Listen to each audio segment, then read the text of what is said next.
రాజకీయాలకు ఎందుకు వచ్చినా మీరు?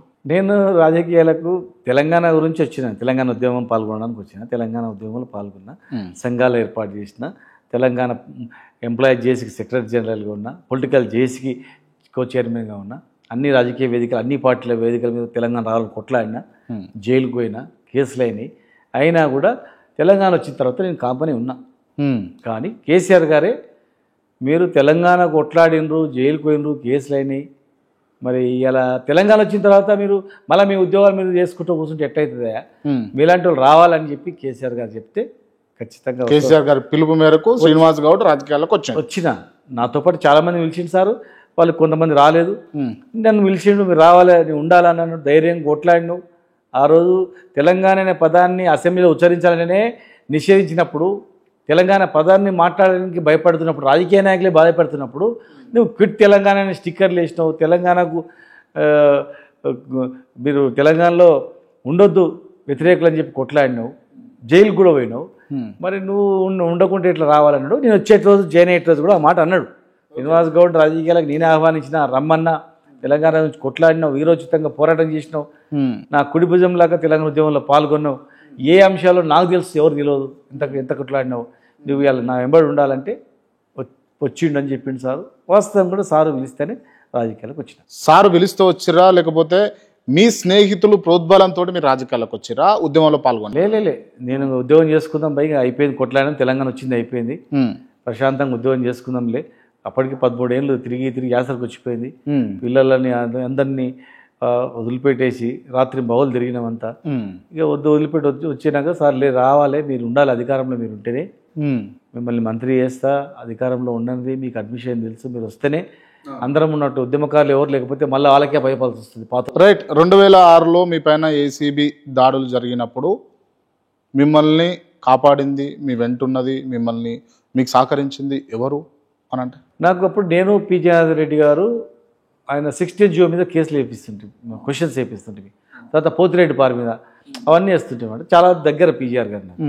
ఒకరోజు పీజీఆర్ గారు పిలిచి, తమ్మి నీ మీద బాగా ఎంక్వైరీ చేస్తున్నారు, తెలిసిపోయింది, ఇవన్నీ మనం రెగ్యులర్గా కలిసేది అంతా కూడా, జర జాగ్రత్త ఉండి తమ్మి అని అన్నాడు.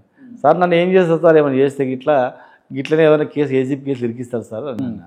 నేనేమైతే డబ్బులు తీసుకునేది ఏం లేదు కదా, అన్ని ప్రాపర్టీలు గవర్నమెంట్కి డిక్లేర్ చేసిన, ఏముంటుంది సార్ అన్నా, అవి ఉన్నాయి కూడా తక్కువ ప్రాపర్టీలు, గదే తమ్మి గదే చేస్తారు చూడ అన్నాడు. ఆయన చెప్పిన వారం రోజులల్లో డిస్ప్రపోర్షన్ ఆఫ్ అసెట్స్ అని చెప్పి నాకు 25 లక్షల ప్రాపర్టీ ఉంది అని చెప్పి, నేనే ఏదైతే గవర్నమెంట్కి సబ్మిట్ చేసినో ఆ సబ్మిట్ చేసిన పేపర్లు సీరియల్ నెంబర్తో, అదే సీరియల్ నెంబర్తో సహా యాజ్ తీసుకుని నాకు కేసు చేసింది. అంటే మీకు 20 లక్షల ప్రాపర్టీ లేకుండే? ఉన్న ప్రాపర్టీ, పర్మిషన్ తీసుకున్న ప్రాపర్టీ, ఇల్లు.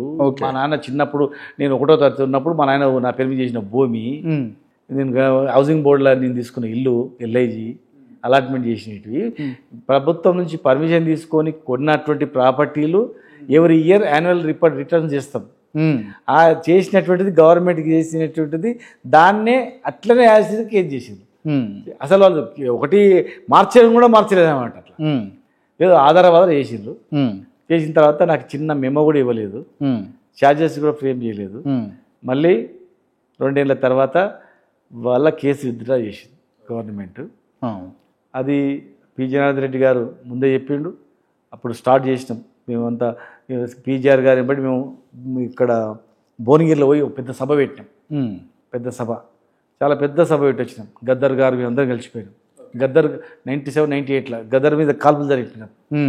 మేము మీటింగ్ పోయి వచ్చిన తర్వాత నెక్స్ట్ ఆయన మీద కాల్పులు జరిపింది, గద్దర్ అన్న మీద.